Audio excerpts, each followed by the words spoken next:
Beleza, beleza? Seja bem-vindo a mais uma aula do professor Rafa. A gente vai seguir aquele bate-papo sobre as organelas membranosas. A gente já conversou sobre o retículo endoplasmático liso, retículo endoplasmático rugoso e agora a gente vai conversar sobre o astro-rei entre as organelas membranosas. O camarada que de longe aparece em um maior número de questões em Enem, vestibulares da vida, é ele, meu amigo. É o nosso querido complexo de Golgi. Complexo de Golgi, moçada, desempenha milhares de papéis. Vamos conversar sobre todos eles. Qual é a sua participação na fisiologia da célula e correr pro abraço. Valeu, moçada? Chega junto se você precisa dessa informação depois da vinheta.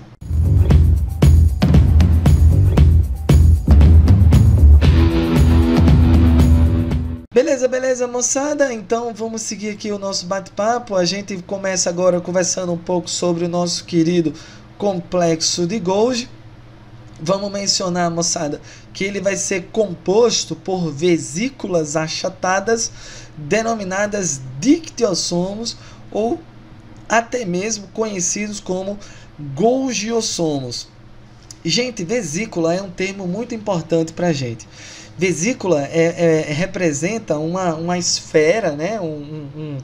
Uma esfera membranosa, e no interior dessa esfera existem diversos componentes e tudo mais, mas em relação ao complexo de Golgi, essas vesículas elas são achatadas. Então veja você aqui no detalhe dessa imagem que isso aqui, ó, é uma vesícula, só que ela foi achatada que nem um pratinho, e cada uma dessas divisões aqui, ó, cada uma dessas vesículas achatadinhas, a gente vai acabar chamando de dictiossomos, também conhecido como golgiossomos, tá? Um lance bacana aqui pra gente, moçada, o complexo de Golgi, ele é polarizado. Então, ele vai sempre estar recebendo e emitindo e enviando substâncias no nosso organismo. Inclusive, a gente vai conversar mais sobre isso. E existe uma face do complexo de Golgi por onde ele recebe esses conteúdos, né? Recebe essas substâncias. Essa face do complexo de Golgi, por onde ele recebe esses componentes, a gente vai chamar de face cis. Geralmente essa face cis, ela é voltada para o núcleo, né? Então imagina que o núcleo está aqui, ó. Inclusive perto do núcleo sempre o retículo endoplasmático, né?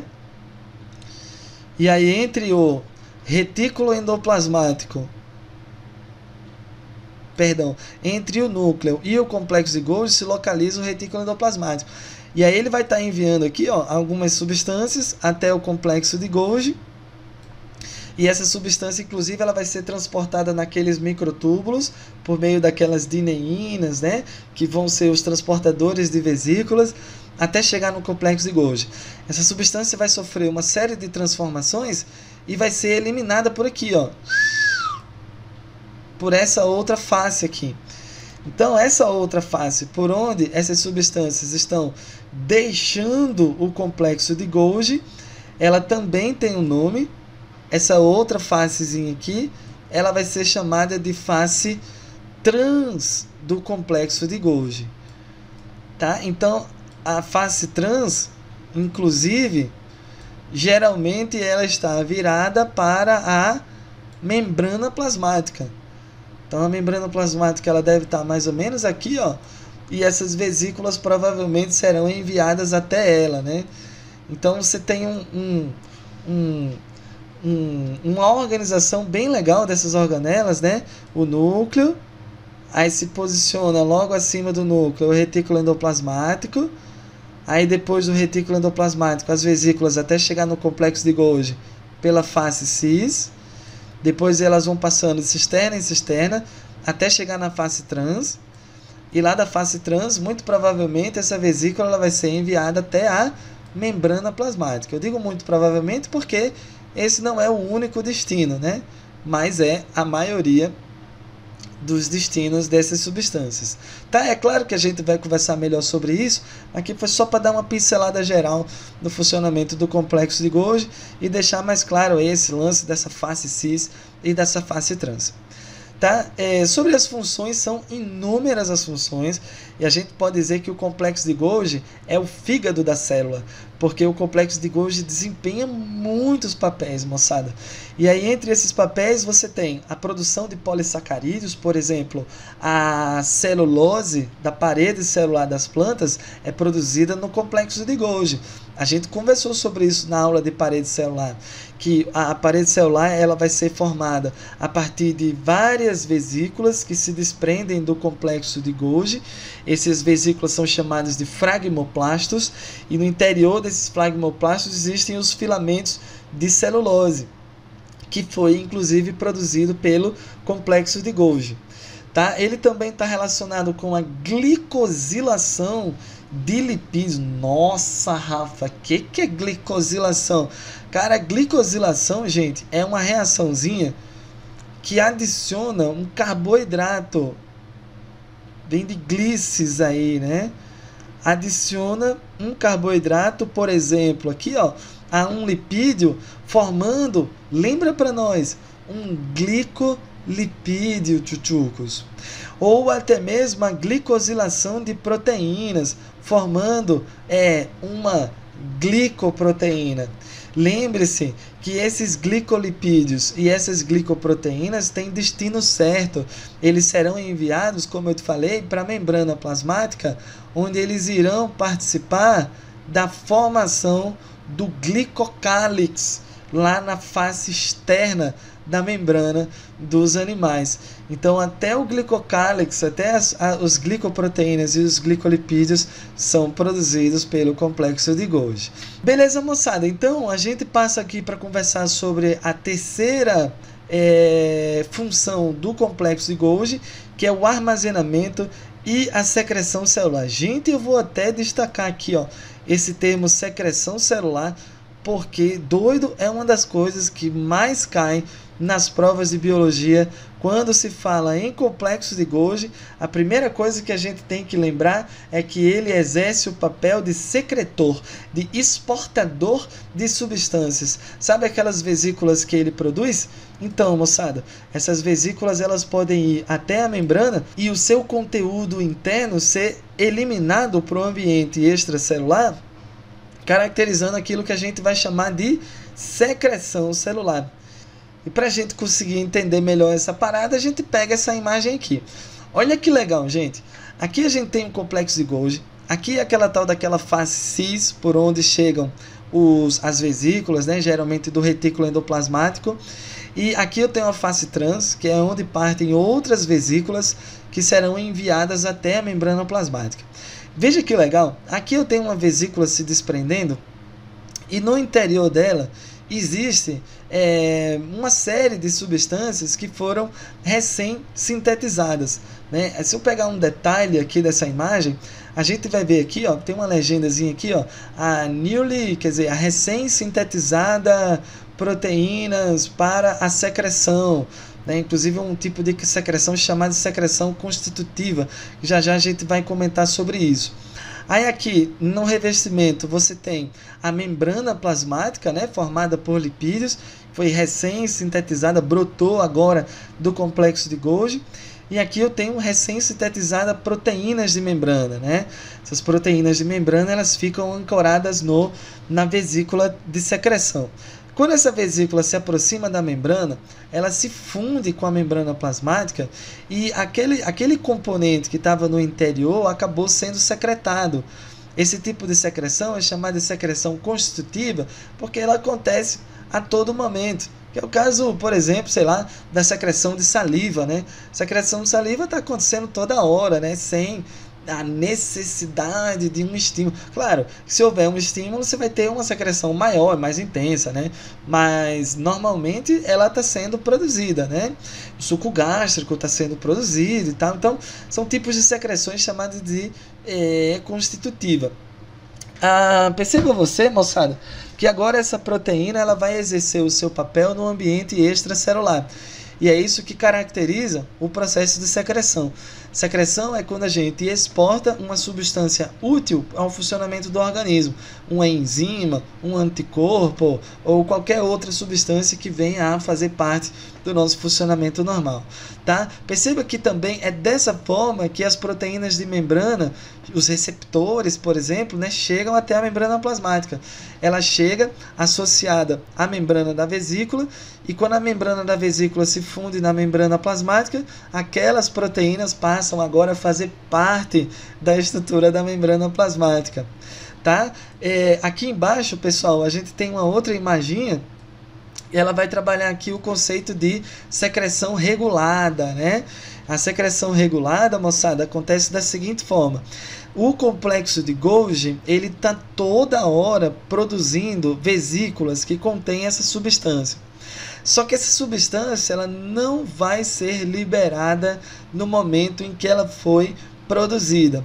Primeiro ela vai ser storing, primeiro ela vai ser estocada, então vai ficar um monte dessas vesículas aqui armazenadas para só depois que chegar um sinal, um hormônio ou até mesmo um neurotransmissor, somente quando chegar esse sinalizador e se ligar em um receptor específico, é que você vai ter uma série de respostas aqui internamente e é aí que essas vesículas serão liberadas. Então esse tipo de secreção é como, por exemplo, os anticorpos, né? O anticorpo ele só é liberado quando entra em contato com um antígeno, ou sei lá, é um exemplo aqui da liberação de, sei lá, de um determinado hormônio. Quando a célula recebe um sinal químico, ela libera um determinado hormônio. Então é o que a gente chama de secreção regulada. Em outras palavras, pessoal, o complexo de Golgi ele participa desses fenômenos secretórios, seja ele uma secreção contínua ou seja uma secreção que ocorre mediante o estímulo, é o complexo de Golgi quem vai estar relacionado com isso, certo?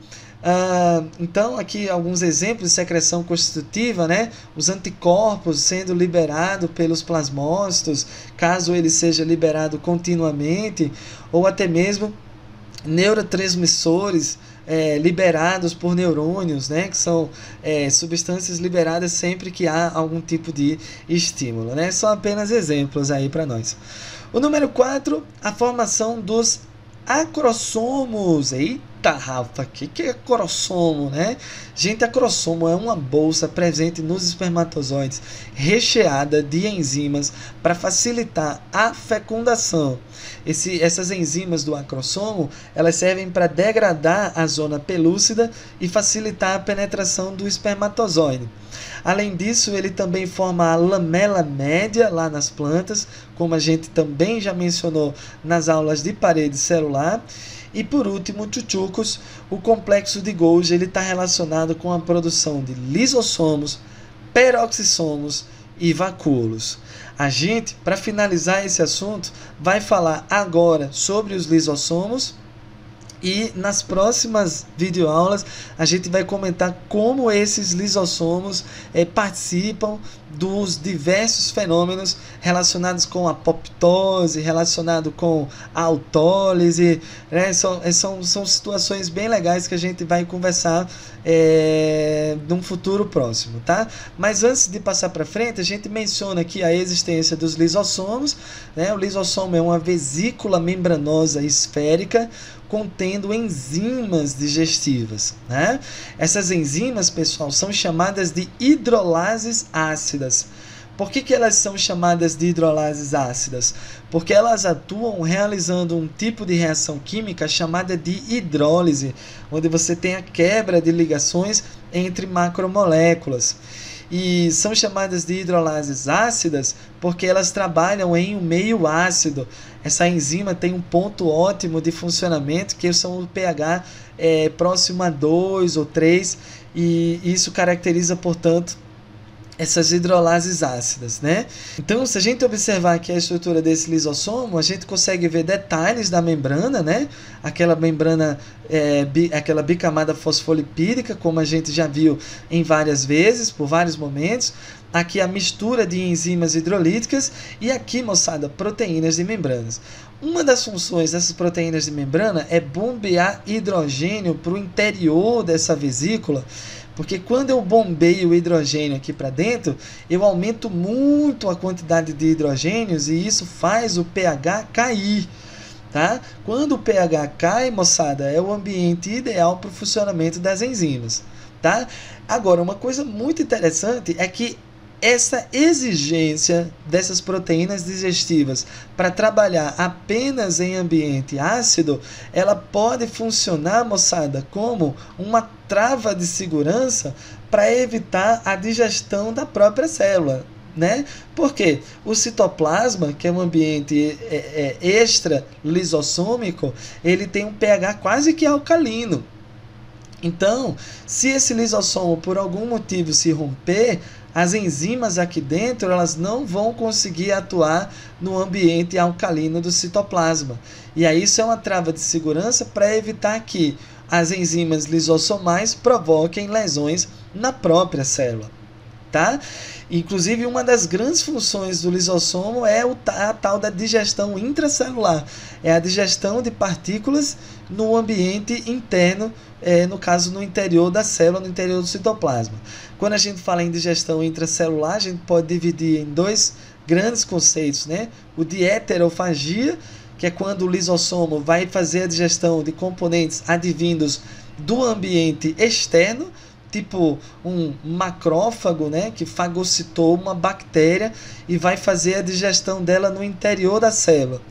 Então, só para você ter ideia aqui, ó, aqui eu estou fazendo fagocitose, imagina que é uma bacterinha, lá vem o lisossomo cheio de enzima, essas membranas vão se fundir, a bactéria vai ser digerida. E aí ela vai ser levada, inclusive os resíduos, até a membrana para ser excretada. Então, essas vesículas têm algum nominho, né? Esse aqui é o vacúolo fagocitário, aqui o lisossomo. Quando juntou os dois, forma o vacúolo digestivo. Depois que ocorreu a digestão, eu formo o vacúolo residual. Esse vacúolo se aproxima da membrana e realiza um fenômeno chamado de exocitose. Mais especificamente, a plasmocitose, que é a excreção de substâncias tóxicas para o ambiente extracelular. Lembrando que existem dois tipos de exocitose. Existe a secreção, que eu vou secretar, portanto, substâncias úteis, e existe a plasmocitose, também conhecido como excreção, onde eu vou liberar resíduos tóxicos, sacou? E a fagocitose, que é o movimento de entrada dessas partículas na célula. Em algum momento a gente vai conversar melhor sobre a fagocitose. Tá? Então essa é a heterofagia, a digestão de partículas advindas do ambiente extracelular. Bom, uma função muito legal dessa heterofagia, portanto, é a nutrição de organismos unicelulares, né? Eles podem se alimentar dessa forma, fazendo fagocitose e digerindo a partícula internamente, ou até mesmo a defesa, né? Que é o caso dos macrófagos, nosso sistema imunológico, que é um papel exercido tanto pelos organismos unicelulares como em qualquer animal que exista na natureza, sempre vai ter uma célula fagocítica para eliminar parasitas. Um outro fenômeno associado aos lisossomos é aquilo que nós chamaremos de autofagia. Na autofagia, moçada, é mais um tipo de digestão intracelular. O que vai acontecer agora é que o lisossomo ele vai estar relacionado com a digestão de partículas da própria célula, principalmente organelas velhas, para estimular a reciclagem. Então, aqui a gente consegue observar, desse lado aqui, ó, a gente consegue observar um lisossomo que está associando a uma outra vesícula que está contida uma mitocôndria velha, né? Essa mitocôndria velha ela foi incorporada pelo retículo endoplasmático, tá aqui o retículozinho endoplasmático na brincadeira. A mitocôndria foi englobada por esse retículo e agora o lisossomo que vem lá do complexo de Golgi vai se unir a essa vesícula maior e vai fazer a degradação da mitocôndria, estimulando que outras mitocôndrias se reproduzam e formem as mitocôndrias jovens, né? Que vão ter uma habilidade metabólica melhor, mais eficiente do que o as mitocôndrias mais antigas. Então esse é um fenômeno de renovação da própria célula, né? Isso acontece com as mitocôndrias, mas pode acontecer com fragmentos da membrana que estejam lesionados, proteínas defeituosas, né? E nessa brincadeira a célula é capaz de se renovar. É como um processo de regeneração. Só para você ter ideia, a cada 30 dias os hepatócitos são destruídos e renovados. Agora, parte a parte, né? Destrói um pedacinho aqui e renova, destrói um pedacinho aqui e renova, destrói um pedacinho aqui e renova. É aquela habilidade, né, de regeneração do fígado que a gente estava mencionando há algum tempo atrás. Então, repetindo aqui como acontece, o retículo endoplasmático engloba a partícula a ser digerida, você vai ter uma associação com os lisossomos e a formação do vacúolo digestivo autofágico, né? Aquele vacúolo digestivo que a gente viu aqui atrás, ó, ele é o vacúolo digestivo, deixa ele aparecer aqui de novo, ó. Vai aparecer aqui, vacúolo digestivo heterofágico, porque faz parte da heterofagia. Aqui a gente tem o vacúolo digestivo autofágico, onde você vai ter a degradação de partes da própria célula. E por último, tchutchucos, para fechar esse nosso bate-papo, a gente menciona um outro tipo de digestão intracelular, que é chamada de autólise. A autólise, moçada, ela vai estar relacionada com a ruptura dos lisossomos, que vai causar a digestão e a morte da própria célula. Aí você pergunta assim, nossa, Rafa, por que a célula faria isso? Então, moçada, a autólise é um fenômeno que ocorre através de pressões externas, né? Toxinas ou algumas situações que podem provocar esse rompimento dos lisossomos e um rompimento maciço, né, dos lisossomos, e aí você ter, portanto, o efeito das enzimas digestivas contra a própria célula. Essa celulinha vai acabar morrendo. Para a gente conversar um pouco mais sobre autólise, a gente vai precisar de mais tempo, então a gente vai dar uma cortadinha nessa nossa brincadeira por aqui, e na próxima videoaula a gente vai falar um pouco mais sobre autólise, vai falar sobre apoptose e vai conversar sobre necrose. Valeu, moçada? Então vamos ficando por aqui, um grande abraço, espero que tenha gostado e até a próxima.